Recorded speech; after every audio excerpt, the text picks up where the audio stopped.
Assalamualaikum warahmatullahi wabarakatuh. Eh, Perkenalkan teman-teman, kami dari kelompok 5, yaitu kelompok Inquiry Based Learning, yang beranggotakan Muhammad Raihan, AP, kemudian Nur Kafid, dan saya Fajar Ananugrahanto, serta Zikri Nur Fadila. Pada kesempatan kali ini, kami akan menjelaskan tentang Inquiry Based Learning, hasil dari diskusi kelompok kami. Langsung saja. Saya akan memaparkan pengertian pendekatan Inquiry Based Learning atau IBL adalah suatu pendekatan yang digunakan dan mengacu pada suatu cara untuk mempertanyakan, mencari pengetahuan atau informasi, atau mempelajari suatu gejala. Pembelajaran dengan pendekatan IBL ini selalu mengusahakan peserta didik agar selalu aktif secara fisik dan mental. Selanjutnya, silakan Mas Kafid. Selanjutnya, ada tujuan dari pendekatan dengan model inquiry-based learning. Tujuannya, meningkatkan kapabilitas siswa untuk berpikir secara kreatif, logis, analitis, sistematis, dan kritis. Selain itu, penerapan model ini bisa mendorong siswa menuju ke tingkat intelektual yang lebih tinggi.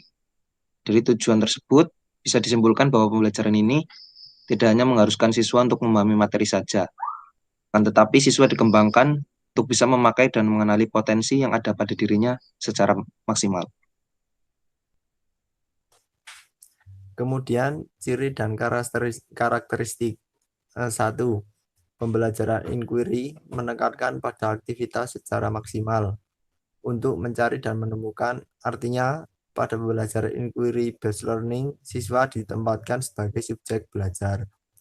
Kemudian yang kedua, seluruh aktivitas yang dilakukan siswa diarahkan untuk mencari dan menemukan sendiri jawaban dari masalah yang dipertanyakan, sehingga dapat menumbuhkan sikap percaya diri, self believer siswa tersebut.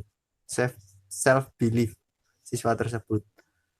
Kemudian yang ketiga yaitu membuka intelijensi dan mengembangkan daya kreativitas siswa. Yang keempat, memberikan kebebasan kepada siswa untuk berinisiatif dan bertindak. Yang kelima, mendorong siswa untuk berpikir intensif dan merumuskan hipotesisnya sendiri. Dan yang terakhir yaitu proses interaksi belajar mengajar mengarahkan pada perubahan dari teacher center ke student center.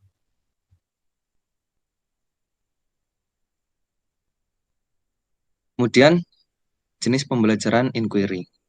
Jenis pembelajaran inquiry dibagi menjadi dua. Yang pertama, guided inquiry atau inquiry terbimbing, dan yang kedua, open inquiry atau inquiry terbuka. Yang pertama, inquiry terbimbing. Pada jenis ini, peran guru dalam melaksanakan proses pembelajaran dalam penyelidikan sangat besar. Guru berperan menentukan topik penelitian yang akan dilakukan, mengembangkan pertanyaan-pertanyaan terkait dengan topik, menentukan prosedur atau langkah-langkah, hingga membimbing peserta didik dalam menganalisis data. Menyediakan worksheet yang telah dibentuk dengan kolom-kolom sehingga peserta didik cukup melengkapi dan membantu membuat kesimpulan. Kemudian, jenis pembelajaran yang kedua, ada inquiry terbuka.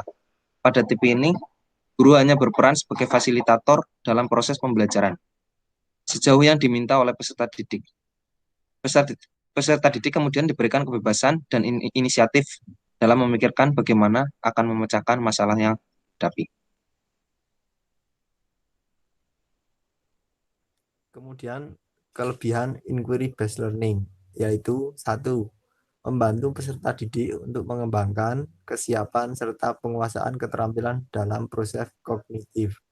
Yang kedua, peserta didik memperoleh pengetahuan secara individual sehingga dapat dimengerti dan mengendap dalam pikirannya. Yang ketiga, dapat membangkitkan motivasi dan gairah belajar peserta didik untuk belajar lebih giat. Yang keempat, memberikan peluang untuk berkembang dan maju sesuai dengan kemampuan dan minat masing-masing. Dan yang terakhir yaitu memperkuat dan menambah kepercayaan pada diri sendiri dengan proses menemukan sendiri karena pembelajaran berpusat pada peserta didik dengan peran guru yang sangat terbatas, yaitu sebagai fasilitator saja.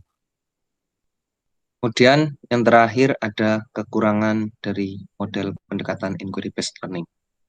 Yang pertama, siswa harus memiliki kesiapan dan kematangan mental. Siswa harus berani dan berkeinginan untuk mengetahui keadaan sekitarnya dengan baik.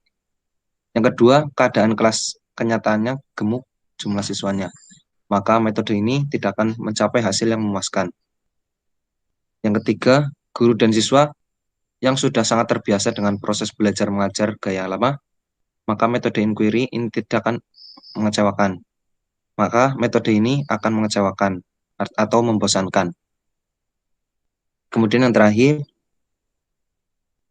ada kritik bahwa proses dalam metode inquiry terlalu mementingkan proses pengertian saja. Jadi kurang memperhatikan perkembangan sikap dan keterampilan bagi siswa. Ya, mungkin itu saja yang dapat kami sampaikan. Eh, Mohon maaf atas kekurangan apabila ada kesalahan. Saya akhiri. Wassalamualaikum warahmatullahi wabarakatuh.